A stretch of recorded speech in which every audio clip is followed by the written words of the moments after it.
Hola, soy Raquel. Hoy en Veganamente voy a preparar un paté de aceitunas.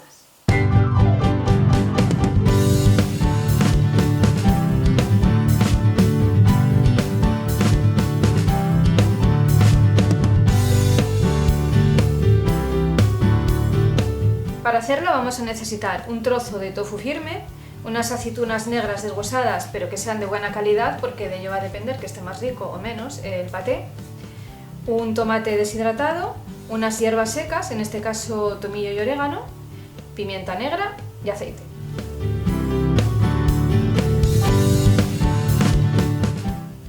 Ponemos el bloque de tofu y el tomate deshidratado a cocer.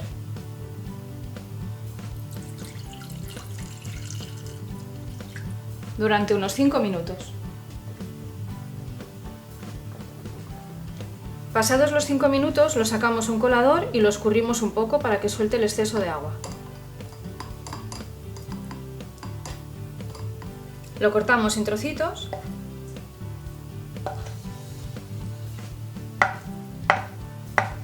y ahora todo a la batidora.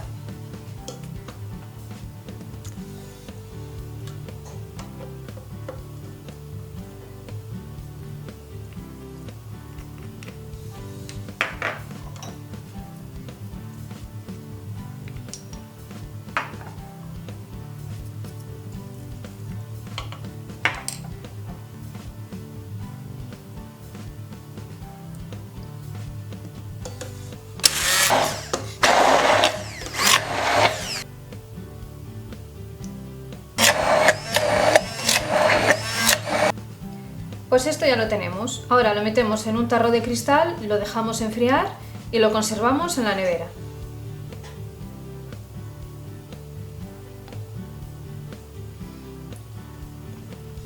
Qué bueno está esto.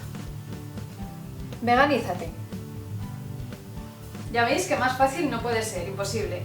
Ahora os aviso de una cosa, que crea adicción. Lo digo porque la primera vez que lo preparé me duró exactamente un día. No paramos de comerlo hasta que se terminó. Así que no me preguntéis cuánto aguanta en la nevera porque francamente no tengo ni idea. Como siempre, todos los ingredientes abajo en la descripción del vídeo, junto con los enlaces a mis redes sociales. Dejadme un like si os ha gustado, que va a ser que sí. Suscribiros si no lo habéis hecho, dadle a la campanita para que os avise de mis vídeos, compartid con todo el mundo y nos vemos en la próxima receta. ¡Chao!